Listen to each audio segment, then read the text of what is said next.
पुराने घर में रानी एक चिकनी अभिमानी बिल्ली शाही ढंग से बैठी है। उसकी पन्ना जैसी आंखें अपने क्षेत्र का तिरस्कारपूर्वक सर्वेक्षण कर रही हैं।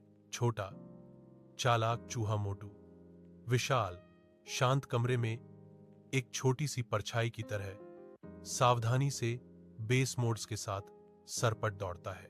रानी की आंखें मोटू पर टिक जाती हैं।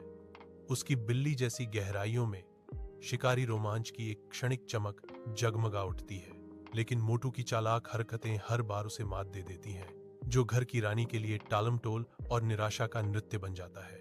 हवा में एक बेचैन करने वाली खामोशी छाई हुई है। एक स्पष्ट तनाव आसन्न संकट का संकेत दे रहा है।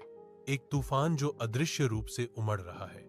शांत अंधेरी रसोई में क्वीन नाम की एक चिकनी बिल्ली स्पष्ट भूख के साथ घूमती है। उसकी शिकारी आंखें छाया को स्कैन करती हैं। उसकी तेज नजर मोटू पर टिक जाती है। एक छोटा चूहा जो पेंट्री के पास से सरपट भाग रहा है, अंधेरे में एक अचानक निशाना बन गया है।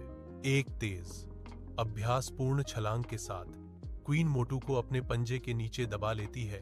उसकी आंखों में भूख और चिड़चिड़ाहट का मिश्रण है। फंसा हुआ मोटू बेताबी से कहता है, मैं तुम्हें खाना ढूंढने में मदद कर सकता हूं।